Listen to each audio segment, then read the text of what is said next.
We're here at St Paul's Cathedral in London, from where the Occupy the London Stock Exchange movement was fairly recently evicted. The movement appears, from where I'm standing, to be on its last legs. But luckily, Jamie Kelsey-Fry from Occupy London is here to convince me otherwise. Jamie, thanks for talking to us today. Now, you said yourself, and I sort of feel it too, that this place is almost haunted. The tents used to be right there just where you're standing. Is the Occupy movement dead? Absolutely not, obviously. One of the things of the camp moving is that we're allowed to put a lot more energy into the movement itself. It was actually becoming very difficult to sustain the camp because it had become very large. If you bear in mind that 5 months ago none of us thought the camp would last this long, we're still developing our ideas on how to move forward, how to use outreach to escalate the movement, to generate solidarity, and other ways really of reaching into the public consciousness to get across our very simple ideas of social, environmental and economic justice. So we've only just begun in that sense, really.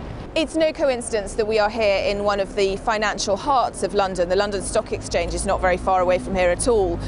Bankers are still being paid their bonuses, as we hear about in the newspapers every day.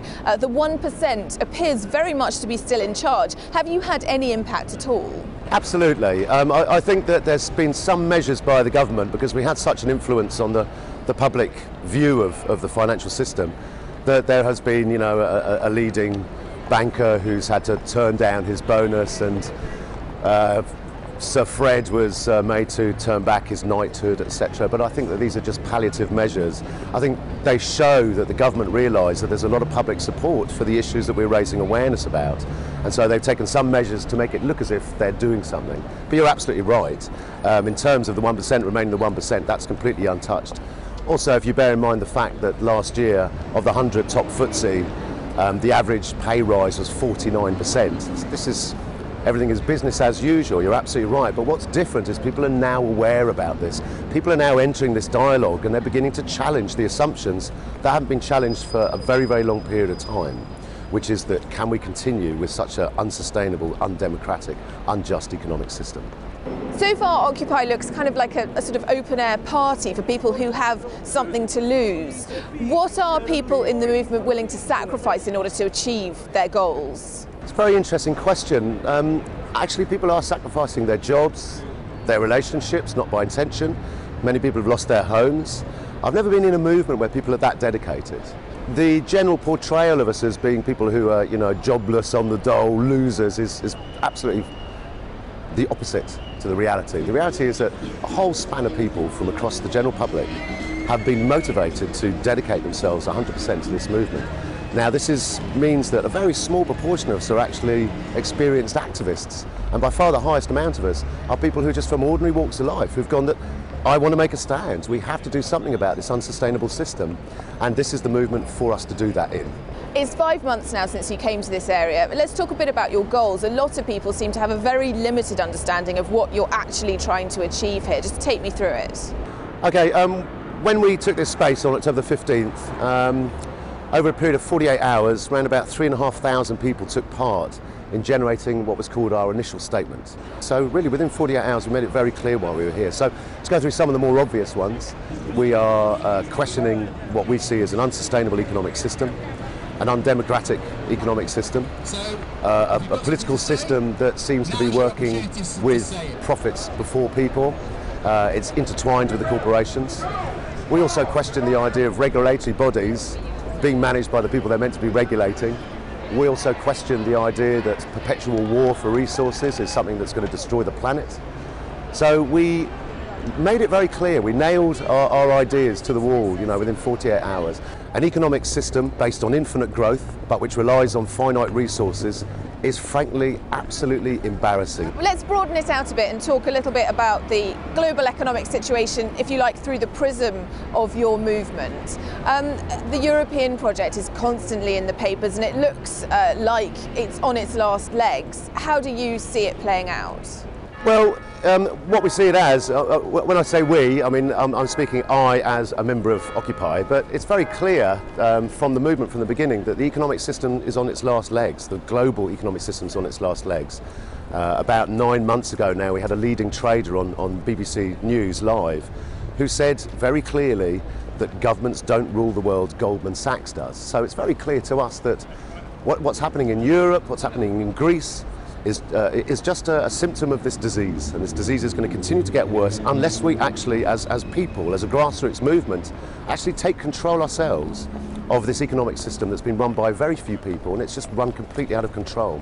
What's very frightening about this gentleman who was saying that Goldman Sachs rules the world is he was reveling in it. He apologised for it, but he was reveling in it because he said, if you understand this situation, you will know how to make a huge amount of money out of the global collapse. Now, for any human being to be in a situation where they can benefit hugely by massive yachts from the suffering of the millions and millions in the world, we should be embarrassed of being part of that same human race. And we should be embarrassed if we sit by and do nothing about it. It seems as though a movement like Occupy would be in support of bailouts of countries like Greece. I'm thinking about sort of solidarity with workers, that kind of thing. Very interesting question. I'm not the Occupy movement, I'm one person in it. But actually, I'm not sure that the movement would support bailing out. Now, exactly where we're standing at the moment was the famous Tent City University, and we had an evening of solidarity with Greece. And there was about 50 Greek people rammed in here, and it was a fascinating night. And they kept going back to a very interesting point. We are in a third world war, and it's an economic war, and the weapon is debt.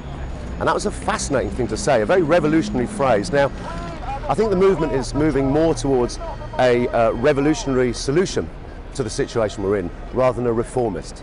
But there's still a lot of balance between the two, but I think it slightly sways on revolutionary. Now, if you look at revolutionary, it's much more to do with the idea of dispensing with organisations like the IMF, dispensing with all these organisations that have ruled and regulated the way the finance of the world is run, because we believe them to be completely corrupt, completely in the pockets of the people they're meant to be regulating and ruling over.